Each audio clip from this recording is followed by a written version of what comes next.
Why am I'm trying to put a title on this live. Is there a title on it? Hold up. How I do that?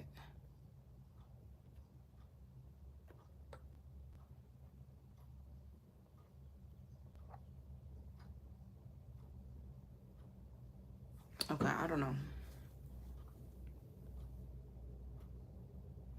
I guess I'll just do that later.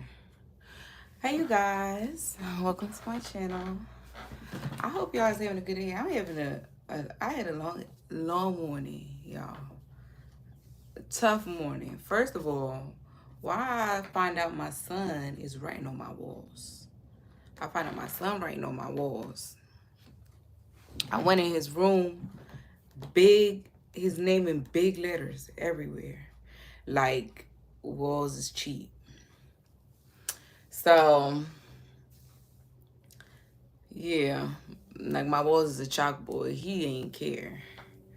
But anyway, I guess I have to call somebody to come and paint over there. I don't know how to paint, y'all. I don't know how to paint. I would do it, but I don't know how to paint. Maybe I could get my dad or something to do it. On top of that, I'm hungry as hell, y'all. I'm dieting right now. So I ain't ate. I ate like one thing today. So I'm hungry as hell. I do got my tea though.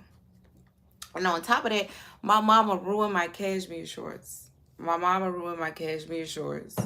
She ain't like she don't know cashmere is dry clean only. She put them in the washing machine. And they shrunk up. But anyway, I was trying to figure out how I could put a title on this live. I don't. But anyway, so the title of today's live is I Don't Believe in Falling in Love. All right. I believe that what we think is happening is actually men falling in lust. I think men fall in lust and women fall in fantasy. Because, you know, men are naturally like very visual creatures, and they're simple. Men are really simple. So I think men fall in lust and then women fall in love. Because, and why I say women fall in fantasy while men fall in lust, women fall in fantasy because I don't think women are very lustful, or at least as you get older, you get less lustful. But, because I mean, I don't think, I personally could care less about somebody's looks at this point. Like, at this point, I just care about my kids, the type of lifestyle that I want, and yeah, that's it. My kids and the type of lifestyle that I want and the things that I want. Like, yeah, I've already done all that. I've already had the pretty boys with the curly hair and the nice hair. I've already had all that. So at this point, I just care about the type of lifestyle I want and my kids being good. But so I don't think women fall in lust. That's men. I think women fall in fantasy. As in, so like women are very, you know, as men are simple and visual, women are imaginative and creative, right? Naturally, that's feminine energy. We're imaginative and we're creative, right? So I say we fall in fantasy because at that point that you just met somebody, they haven't done anything for you yet. So it's really kind of impossible to say that you fell in love with them because they haven't done nothing for you yet. They haven't even proven that they love you. Even if they say they love you, they haven't even proven that they love you. So I think we fall in fantasy of what they promise and what they say, and we start to like picture. I know I used to do this a lot when I was younger. We start to like picture, oh, it could be like this with them, or it could be like this with them. You know, we start to picture it, and then I think we fall in love with the picture and the potential and the fantasy of what it could be, rather than actually falling in love with the person. So that's why I say I don't believe in falling in love, because I think falling in love is really men falling in lust and women falling in fantasy. I think you grow in love. I think y'all look at it.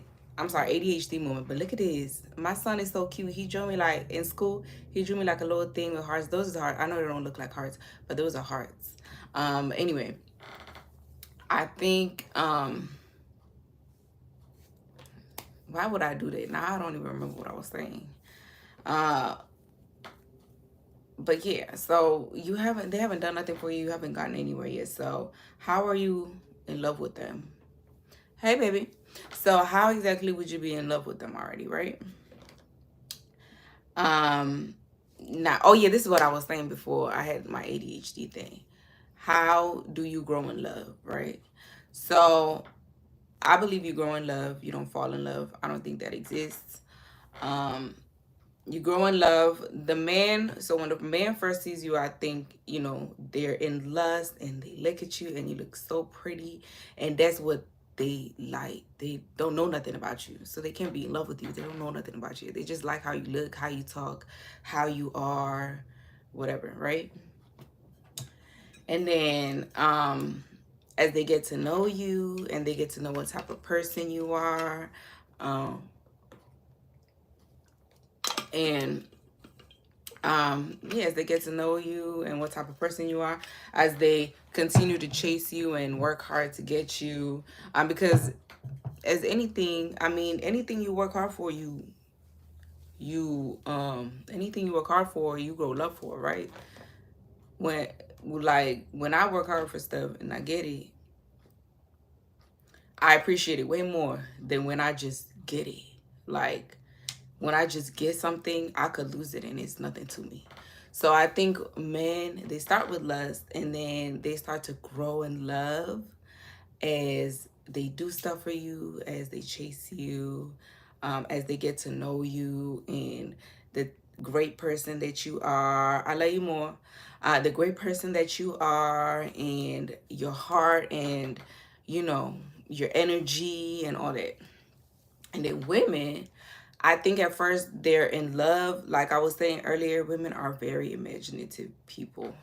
Women, how many of y'all, when y'all was kids, right? I don't do that stuff no more because I'm very mature now and I'm very realistic. I'm 25 years old. So I'm very mature now and I'm very realistic. But how many people when they was kids, right? Especially when they were young girls, they would just sit there fantasizing all day. Like maybe they saw a boy that was so cute in school. This will happen to me all the time. You see a boy that's so cute in school and you just fantasizing about them. And you have a whole relationship in your head. And the boy, you don't even know the boy like you. We fantasize a lot as women, especially when we're younger. So I think at first, which is what we think is falling in love, but we're really falling in fantasy. I think when you first meet somebody, you're like, oh my God, I could see this with them. I could see that with them. I could see them doing this. And then they're also making you promises because, that's what men do. They promise a lot of stuff. They make promises, whatever. And then they I lost my train of thought. Right. So and then you fall in love with the fantasy and also the promises that they're making, right? And then as you get to know them, and now it could go two ways. They could either fulfill those things and fulfill those promises and whatever else, or it could just turn out they were love bombing you, right? Which is why it's important to get to know somebody, hold off. Because another thing that happens just because we're women, when we are intimate, that's just our luck. That's just our luck. Okay, when we're intimate, that's just how science is. What certain hormones that are in men get put into us makes us attach, makes you want them before they've done anything, before they've chased you or anything like that. So that's why you should hold off on it. But as they either, one scenario, they don't measure up to it and they don't do nothing and they don't live up to it, Or you could have the second scenario where they actually do live up to it and they do stuff for you and they show you that they love you, and your love actually grows from fantasy to reality because it's actually happening in reality. Now, I think the second part that usually happens if you, so the first part, when they don't really measure up to it, I think this, when you still stay in the fantasy but they're not measuring up to it, that's when you end up chasing him, right? You're like, okay, you're just stuck in this fantasy in your head and you are stuck on it having to be this person. So you start chasing them, which is why you should kind of hold your feelings, guard your feelings. Before, when you first meet somebody, don't, that's why, don't pay them no mind. Like, that's why you should be more focused rather than somebody's looks. You should be focused on what they do for you, because it just, I don't know, like, it just never works out when a woman just, y'all be seeing Krishan, right? Like, there's examples everywhere. Like, it don't ever work out when you chase somebody. Grandmothers have said this, grandmothers have said this for generation. A man should always like you more. That's when it works out. Because when a man likes you more, you don't chase them and they chase you. Like, every older woman I've ever met, that's what they say. My mom, grandmother, older women around my family, that's what they always say. Yeah, the man always needs to like you more so they can chase you. You as a woman have to guard your feelings, because one, honestly, till marriage. This is what my mom said, like, till marriage for real. And I believe that, because until marriage, nothing is really sure. But even in marriage, for real, even in marriage, like, it could end up not working out. But at least until marriage, you should always guard your feelings, so you can always, the man should always like you more throughout everything. And when the man like you more, when the man like you more, you don't have to beg them to commit. You don't have to beg them to marry you. You don't have to beg them to do anything. They ask you. They beg you. They chase you. They want to do anything to make you happy. Y'all know, like, men are taking girls out shopping date 2, 3, right? And not even like a whole relationship thing. No, like, they taking girls on trips a month in. They taking girls shopping a date or 2 in. Because when a man likes you more, that's just the nature of, even my brother has told me this since I was a kid. When a man likes you and likes you more, especially, they will walk to your house if they had to, across the ocean. Like, this is from a man. They will walk across the ocean if they have to. If you have to beg anybody to do anything, they really don't like you that much. If you have a man who watch you work pregnant as hell, or anytime, like, just do anything that you don't like or you feel like is suffering to you, they don't like you that much. If you have a man that watch you work your butt off while they sitting out, they don't like you that much. I don't care if they can't work. I don't care, because sometimes people be like, oh, what if, like, first of all, you shouldn't be dating a felon. That should never be done that you did. But I'm just saying, for example, I saw a girl saying that their man couldn't work because they were a felon, right?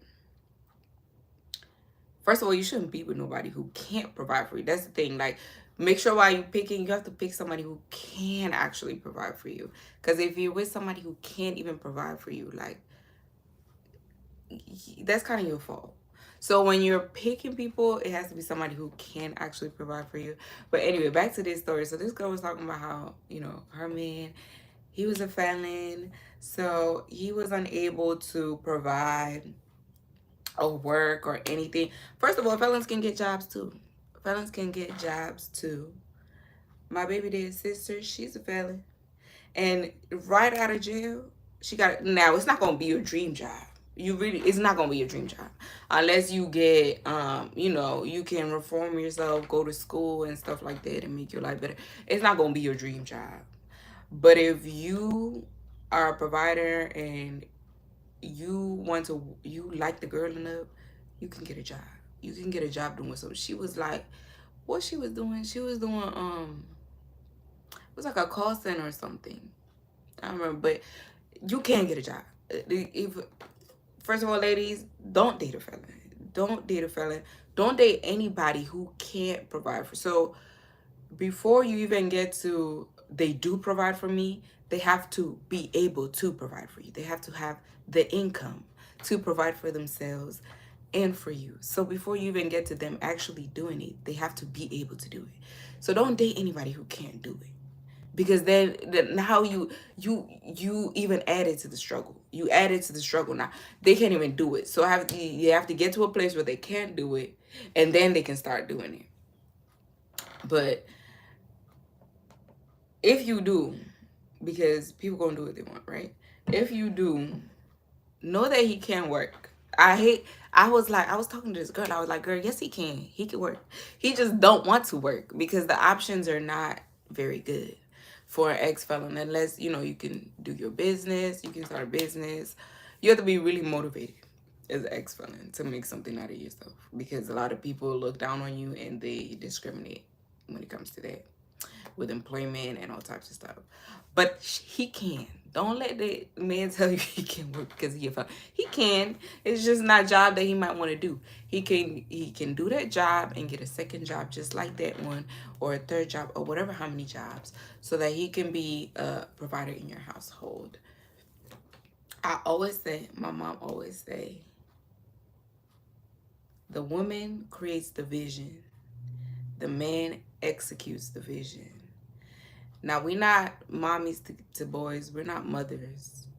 But as a woman, what you want, you state what you want so your man can execute that and do that. You have to state what you want. You have to state what you expect. You have to state all of that so that the man can execute that. If you give the man direction, if the man has nothing to work towards, what are they working towards? Men and women's brains are so different. Like they're like Adam and Eve, not Adam and Eve. Venus and Mars. I said Adam and Eve. I meant Venus and Mars. Men and women brains are like Venus and Mars. And the reason they don't sometimes they clash is because you not trying to understand. You have to try to understand their brain and try to work their brain and understand that it's different from yours. We overthink a lot. Men are super simple. They're so simple.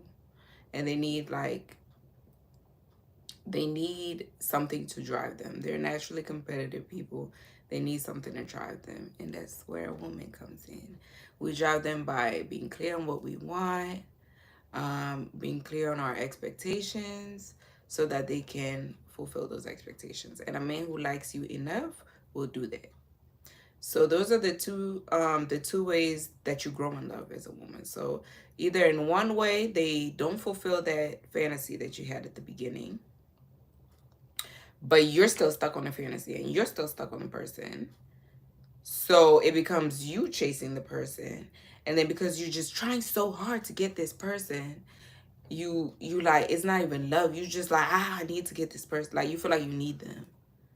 And then the second way women grow in love is that they let the man chase them. They let the man like them. They let the man go above and beyond for them. And they do actually end up fulfilling all those things that they said they were going to fulfill. Y'all, I'm hungry than I don't cuss more, but if I did, I would say I'm hungry than an MF. I'm dieting right now because I'm going on vacation. That's another example. My most recent provider, I ain't even known him a month, and he already trips, This what I'm trying to get snatched for my vacation this summer.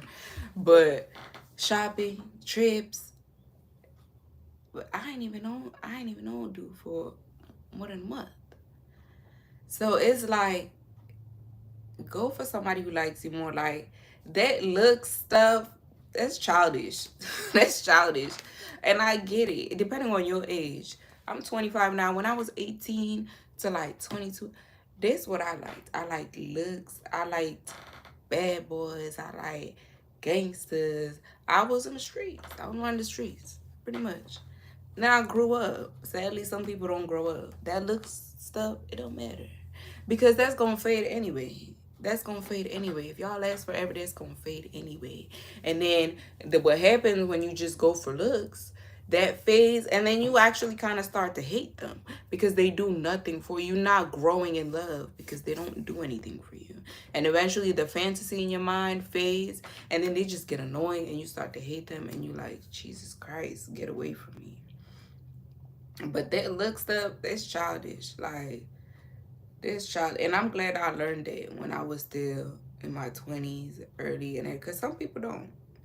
But it's never too late. You can always learn. You can learn that in your 30s. You can learn that in your 40s. Just so long as you applying it. You can learn that at any. Thank you, babe. But you can learn that at any point. Don't let nobody tell you you're gonna be single forever. There's Pick Mishas who's single forever. At least when you about your money, your kids is good. Your kids is good. You got some money. You're not broke. You can call me and you can say anything to me. As long as I ain't broke, I'm good. So long as, so long as you can't say my kids don't got nothing because I never did nothing to give them any type of life, I'm good. That would be more embarrassing to me. If I'm grown and my kids have nothing because I never did nothing. I never achieved nothing so my kids could have anything. Now my kids is starting life struggling. Instead of giving your kids a head start, your kids is struggling, starting from the bottom. That's our job as parents, to give our kids a head start. Y'all gotta like focus on what's important. Think big picture. Like, oh, the D is good. Oh, they handsome. Who cares? Who cares? Why are you even so freaking lustful as a woman? Why are you so hypersexual as a woman even in the first place? Like, there's so much more important things. You know what I mean? So like, especially if you're like a single mom, like me. Well, let me not discredit my son dad. All right, he wasn't a bum. He was never a bum. He did provide for his son. But my issue with him is he was always like a 50-50 type and everything had to be split. And I don't like that. I was raised with a dad who provided everything. So that's what I'm used to. I'm African, for y'all who don't know. So that's our culture. So I didn't like that. I didn't like that. I just felt like this. I couldn't give him the respect as the man of the house because he wasn't being the man of the house. If we 50-50, you're not the man of the house, I'm not the. We just roommates. We partners. There's no man of the house if we're 50-50. And I feel like I couldn't give him that respect because that's not how I saw him because he didn't provide. But even to this day, I mean, he provides for his son. Like, if he needs something now, I don't tell nobody. I don't talk about my baby dad to people because, and I mean, I don't talk about my business in general to people. I feel like it's nobody's business. I don't know you that well like that. Maybe once we married, then you want to like, find out what's up with your baby dad, what's up with your, okay. But other than that, I don't really talk about him. I actually, I tell people he ain't around. I don't know if that's bad, but I tell people he ain't around. But anyway, so I wouldn't say I am the dad and the mom, but I'm not gonna take all his credit away. But at the end of the day, I'm not relying on him because we're not married. I don't know what he's doing. He claimed he saved money for him. He claimed he do this for him. Okay, I don't know what he doing because I don't live with him. I'm not with him. I don't know him. None of that. So, yeah, especially if you have kids, you have to you have to think about your kids. You have to think about who's gonna make sure I can give my child a good life. Who gonna make sure I can do this? Who gonna make it easier for me? Because if it's too hard for you to give your child a good life, it's less likely that you're gonna do that. So you have to think about who's going to allow me, make it easier for me to give my child a good life. And to do that, they have to be able to give you a good life. Okay? So, but until then, just stack your money up. Until then, stack your money up. Make sure you good. Have somebody who can add to your life rather than take from your life. Like, anytime I get money, I put in my son's savings too. My son has a savings account that's gonna acquire interest. Is gonna be there until he's 18 years old. So that account is gonna, not only do I put money into that account, it also acquires interest. There's a way you could put an account under your child's name, but they call it a custodial account. So it's under your child's name, but you take care of the account, you put money into it, etc. So I put money in there, and money also acquires interest in there. So by the time my son is 18, what, he gonna have money? He could go to college if he wants to. He could start a business if he wants to. He could do what he wants. The only requirement is he somehow compounds that money. He has to make money out of that money. But yeah. So in basis, yeah, I just don't believe in falling in love. I think we grow in love. And I think that's the mature way to think about it. Y'all gotta get out there, fantasy. We're not kids no more. Once you're 25, I'm 25. Once you're 25, you're not a kid no more. You gotta start thinking bigger picture. You gotta start thinking future. Cause that's how you get stuck halfway through your life, and you like, what I did? Nothing. What do I got to show for all this life? Nothing. That's how you do. That's how you get to that point, and and that's why people be so scared of things like death and stuff like that, because you only scared to age and death and stuff like that when you don't feel like you have nothing to show for the life that you live. When you feel like your kids, you don't even have nothing to show through your kids. You didn't do nothing for your kids. Your kids don't have nothing. Y'all gotta get your priorities straight. Anyway, I gotta go and pick up my son from school. I be late all the time, y'all. I be late all the time. They hate me. They hate me. But they can't do nothing about it. Well, anyway, I gotta go and pick him up. So thank you guys, everybody who joined the live, everybody who stayed to the end of the live. Thank you guys, and I'm gonna see y'all guys next time. I'm sending love to everybody through the screen. Take it. Let me stop. Take it. All right, y'all.